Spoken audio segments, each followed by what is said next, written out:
Bonsoir à tous et à toutes mes chers abonnés.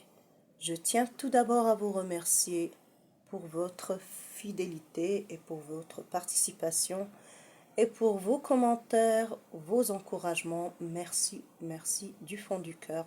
Ça fait vraiment très plaisir. Et voilà, sans vous, je ne serais pas là. C'est vraiment très sympathique de votre part. Merci infiniment.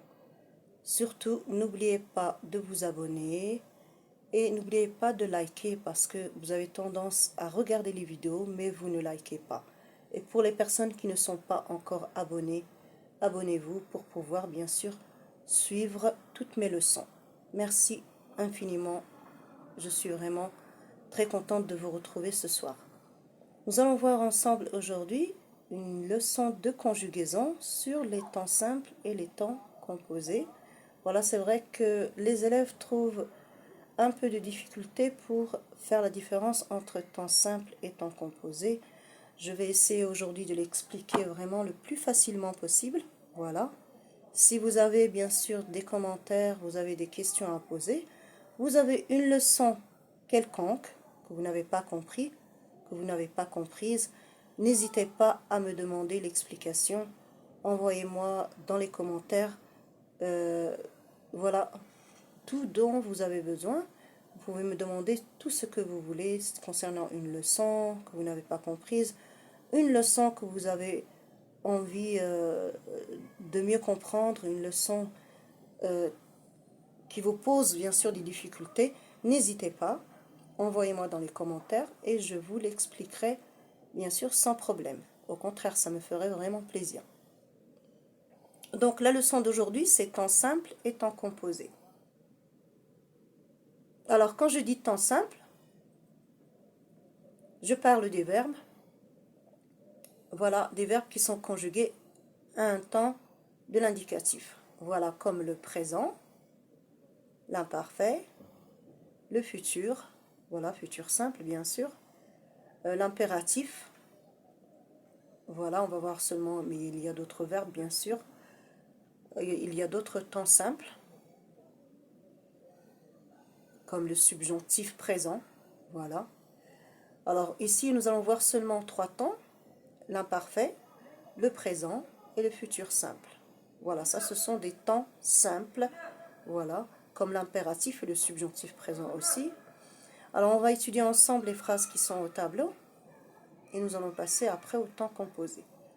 Alors l'enfant dessinait, ici nous avons le verbe dessiner, voilà, qui est un verbe du premier groupe. Et il est conjugué ici à l'imparfait. Nous avons la terminaison de l'imparfait AIT. Voilà. Le voyageur arrive. Nous avons arrive par exemple de voyage.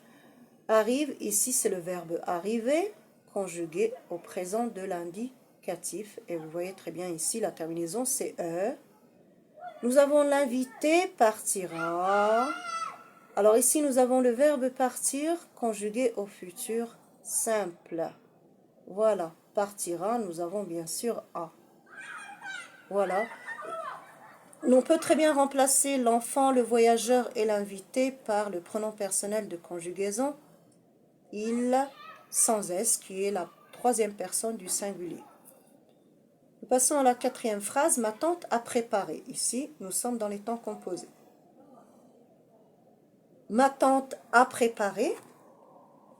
Nous avons ici le verbe préparer, qui est aussi un verbe du premier groupe, conjugué au passé composé à la troisième personne du singulier, parce que je peux remplacer ma tante par le pronom personnel elle sans S, qui est la troisième personne du singulier, bien sûr féminin singulier. Mais même si c'est féminin singulier, nous avons à préparer, le participe passé préparer ne va pas s'accorder parce que ici, le verbe est conjugué avec l'auxiliaire avoir et la règle dit que tous les verbes conjugués au passé composé avec l'auxiliaire avoir, le participe passé ne s'accorde pas.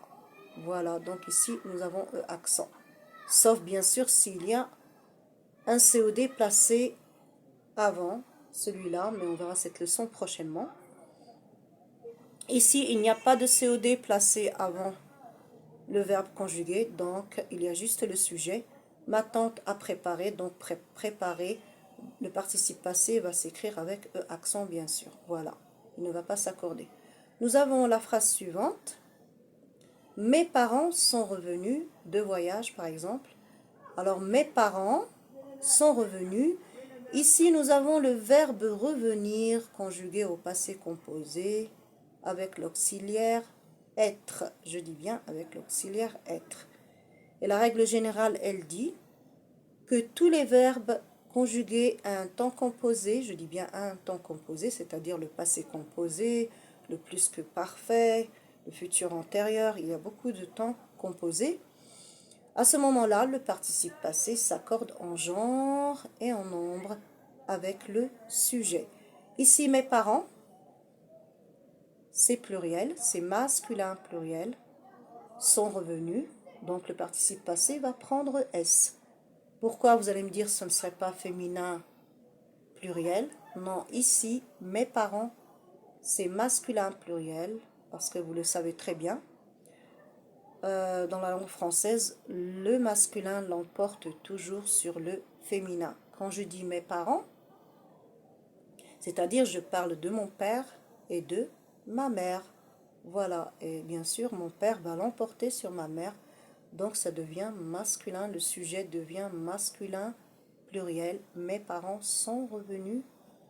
Voilà, revenus S. Les bijoux avaient disparu. Alors nous avons ici les bijoux. C'est bien sûr masculin pluriel parce qu'on dit un bijou au singulier. Ici, nous avons les bijoux, c'est-à-dire nous avons beaucoup de bijoux. Et je peux remplacer les bijoux, bien sûr, par il avec S, la troisième personne du pluriel. Donc, avait l'auxiliaire avoir conjugué à l'imparfait, je vais avoir AUNT. Et disparu ne va pas s'accorder parce que ici, le verbe disparaître est conjugué avec l'auxiliaire avoir, donc il n'y aura pas d'accord. J'espère que vous avez compris. Voilà, alors si vous faites ici une petite observation, vous allez observer les trois premières phrases. L'enfant dessinait, le voyageur arrive, l'invité partira. Et nous allons observer ensemble les trois dernières phrases. Ma tante a préparé. Bon, on a dit un gâteau, j'ai pas terminé les phrases, c'est pas grave. Mes parents sont revenus de voyage. Les bijoux avaient disparu la nuit dernière, par exemple. Alors, si vous regardez les trois premières phrases et les trois dernières phrases, on voit très bien la différence. Les trois premières phrases, les verbes sont conjugués tout seuls. Voilà, il n'y a ni l'auxiliaire être, ni l'auxiliaire avoir. Si on observe les trois dernières phrases, la conjugaison est faite de deux parties. Nous avons la première partie, l'auxiliaire être, ou bien l'auxiliaire avoir. Et la deuxième partie, bien sûr, c'est le participe passé du verbe que l'on conjugue. Nous avons ma tante a préparé. La première partie, a, c'est l'auxiliaire avoir. Deuxième partie, préparer, c'est le participe passé. Mes parents sont revenus. La première partie, c'est l'auxiliaire être. Et la deuxième partie, c'est le participe passé du verbe revenir. Voilà, la première partie, l'auxiliaire. Deuxième partie, c'est le participe passé du verbe revenir qui est revenu. Dernière phrase, les bijoux avaient disparu. Nous avons bien sûr la première partie de la conjugaison. C'est l'auxiliaire avoir. Et la deuxième partie, c'est le participe passé du verbe disparaître qui est disparu. Et bien sûr, la dernière phrase, le verbe disparaître est conjugué au plus que parfait. Je dis bien au plus que parfait. Donc là, qu'est-ce qu'on peut conclure? On peut dire que je reconnais les verbes conjugués à un temps simple, déjà parce qu'ils sont conjugués tout seuls. Voilà, ils sont conjugués tout seuls. Ils sont conjugués sans auxiliaire.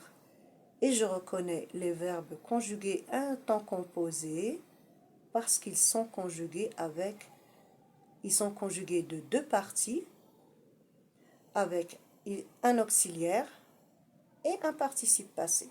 C'est-à-dire que toujours la conjugaison d'un temps composé, bien sûr, elle est formée de deux parties. La première partie, l'auxiliaire, la deuxième partie, le participe passé du verbe que l'on conjugue. Voilà, j'espère que vous avez compris cette leçon. Si vous n'avez pas très bien saisi la leçon, n'hésitez pas, contactez-moi dans les commentaires, écrivez-moi, contactez-moi et je serai là pour vous donner plus d'explications. Voilà, j'espère que vous avez très bien compris. Merci à vous. On se retrouvera prochainement pour une nouvelle leçon. Au revoir, à bientôt.